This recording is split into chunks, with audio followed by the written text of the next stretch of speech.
Origin by Don brown. அத்தியாயம் 88. 4 நிமிடங்களுக்குள் என்று நினைத்து கொண்ட லெங்டன் ஹெட்மண்டின் வலை நாற்காலிக்குள் தன்னை தாழ வைத்து கொண்டு கண்களை அந்த அறையின் முனைவரை ஆக்கிரமித்திருக்கும் பெரிய பெரிய எல்சிடி திரைகள் பக்கம் திரும்பினார். திரையில் நேரலை காட்சிகள் இன்னமும் ஓடிக்கொண்டிருந்தன. அவற்றில் அந்த பிரார்த்தனை கூடத்தை சுற்றிலும் காவல்துறையினர் கூடுவது காட்டப்பட்டது.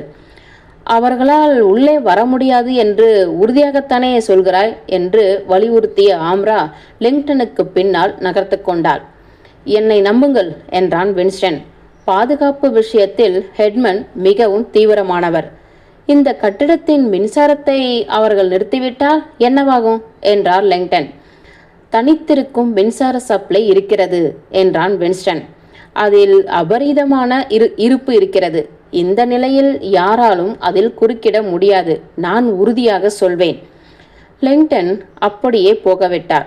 வின்ஸ்டன் இன்றிரவு எல்லா வகையிலும் சரியாகவே இருக்கிறான். அத்துடன் முழு மூற்றாக அவன் எங்களுக்கு பாதுகாப்பு அளிக்கிறான். குதிரை குழம்பு வடிவ மேசையின் நடுவில் அமர்ந்து கொண்ட லெங்டன் தனக்கு முன்பிருந்த வழக்கத்திற்கு மாறான ஒரு விசைப்பலகையின் மீது கவனத்தை செலுத்தினார். அதில் வழக்கமான குறைந்தபட்ச விசை பொத்தான்களைப் போல் 2 மடங்கு காணப்பட்டது. வழக்கமான எழுத்தெண்கள் அவரால் புரிந்து கொள்ள முடியாத அளவுக்கு குறியீடுகளின் வரிசையால் மிகுந்திருந்தன. அந்த விசைப்பலகை நடுவில் பிரிந்து ஒவ்வொரு பாதியும் மற்றொன்றிலிருந்து பனி சூழலுக்கு ஏற்ற கோணத்தில் இருந்தன. இங்கே கொஞ்சம் வழிகாட்ட முடியுமா என்று கேட்ட லெங்டன் அந்த குழம்ப வைக்கும் விசைப்பலகை வரிசையை பார்த்து கொண்டிருந்தார். அது தவறான விசைப்பலகை என்று பதிலளித்தான் வின்ஸ்டன்.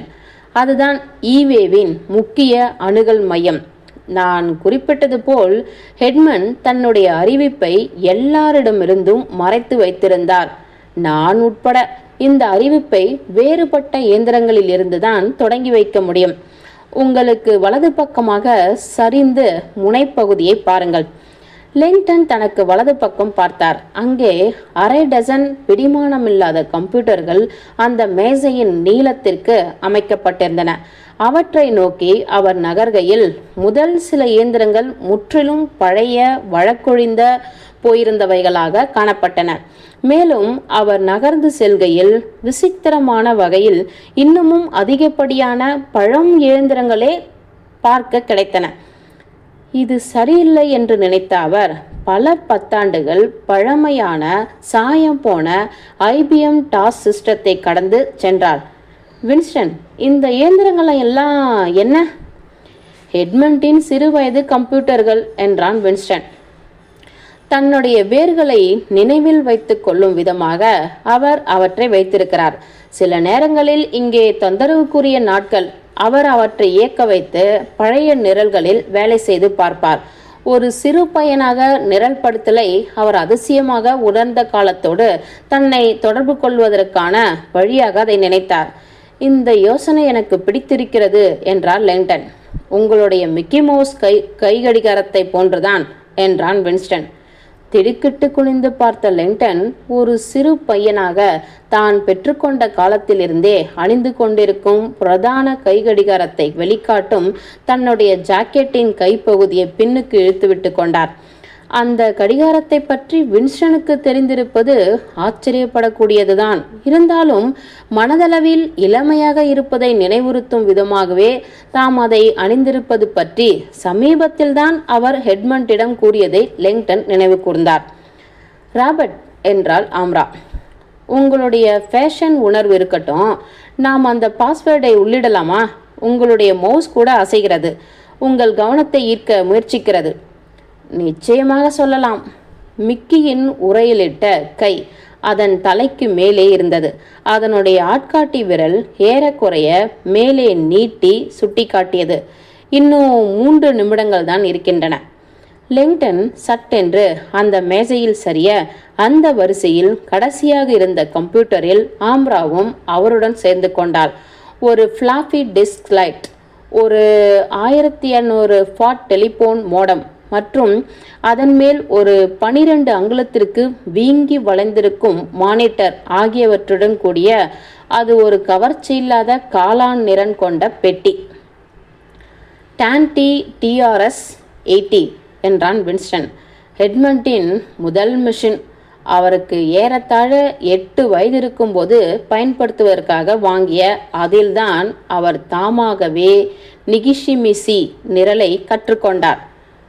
ஒரு டைனோசரை போல் இருந்தாலும் அந்த கம்ப்யூட்டர் ஏற்கனவே இயக்குவிக்கப்பட்டு தயாராக இருப்பதைக் கண்டு மகிழ்ச்சியுற்றார். அதன் திரை மினுங்கும் கருப்பு வெள்ளை காட்சி திரை ஒரு உத்தரவாதம் அளிக்கும் செய்தியால் மினுங்கி ஒழுங்கற்ற பிட்மேப் எழுத்துருக்களை காட்டியது. வருக ஹெட்மன், பாஸ்வேர்டை உள்ளிடுங்கள். பாஸ்வேர்டு என்ற வார்த்தைக்கு அடுத்தபடியாக ஒரு கருப்பு கர்சர் எதிர்பார்த்தபடியே சிமிட்டியது. அதுதானா என்ற லெங்டன் இதெல்லாம் மிகவும் எளிமையாக இருப்பதாகவே உணர்ந்தார். நான் இங்கே உள்ளிட வேண்டுமா? எஸ் என்றான் வின்ஸ்டன். நீங்கள் அந்த பாஸ்வேர்டை உள்ளிட உடனே அந்த கம்ப்யூட்டர் ஒரு அதிகாரப்பூர்வ திறப்பு செய்தியை எட்மண்டின் அறிவிப்பை கொண்டிருக்கின்ற முக்கிய கம்ப்யூட்டரில் இருக்கும் மூடப்பட்ட பகுதிக்கு அனுப்பி வைக்கும். அதன் பிறகு அதை அணுக எனக்கு அனுமதி கிடைக்கும்.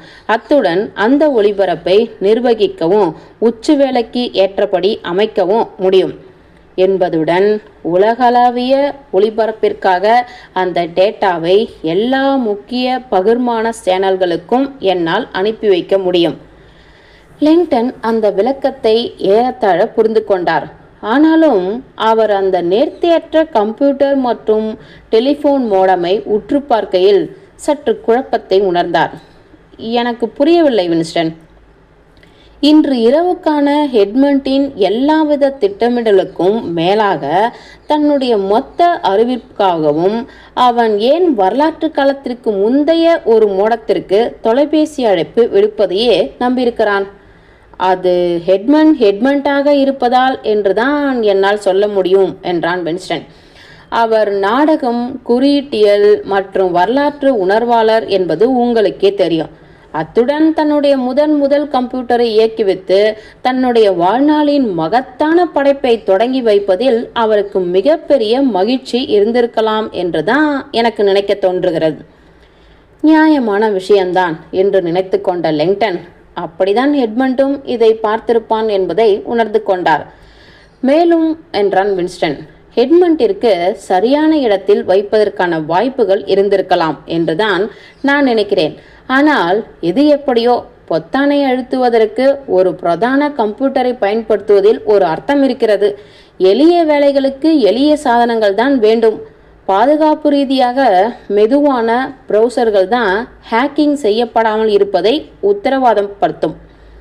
ராபர்ட் என்றபடி அவருக்கு பின்னால் விரைந்த ஆம்ரா அவருடைய தோளில் கை வைத்து உற்சாகப்படுத்தும் வகையில் அழுத்தினாள். ஆமாம், சாரி, எல்லாம் தயார். லெங்டன் அந்த டான்டி விசைப்பலகையை தனக்கு அருகாமையில் எடுத்துக்கொண்டார். அதனுடைய இறுக்கமாக சுற்றப்பட்ட கேபிள் பழைய சுழல்விசை தொலைபேசி கம்பியின் இணைப்பை போல் நீண்டிருந்தது. பிளாஸ்டிக் விசைகளில் கை வைத்த அவர் சக்ரதா ஃபேமிலியாவில் இருந்த கல்லறையில் அவரும் ஆம்ராவும் கண்டுபிடித்த கையால் எழுதப்பட்ட வரியை மனதிற்குள் கொண்டு வந்தார். இருளார்ந்த மதங்கள் மாண்டுவிட்டன மற்றும் இனிமையான அறிவியல் அரசாள்கிறது. எட்மண்டின் இறுதி அறிவியல் வெளிப்பாட்டை எல்லாவற்றையும் மாற்றிவிடும் என்று அவனே கூறிக்கொண்ட கண்டுபிடிப்பை திறப்பதற்கு வில்லியம் பிளேக்கின் காவிய கவிதையினுடைய இறுதி பகுதியான 4 சோயஸ் தான் சரியான தேர்வாக தெரிந்தது. ஆழ்ந்த மூச்சு விட்டு கொண்ட லெங்டன் அந்த கவிதை வரியை இடைவேளி இல்லாமல் கவனத்துடன் தட்டச்சு செய்தார். எம்பர்சண்டை ஈட்டி என்ற இணைப்புருவாக்க எழுத்துக்களை கொண்டு பதிலீடு செய்தார்.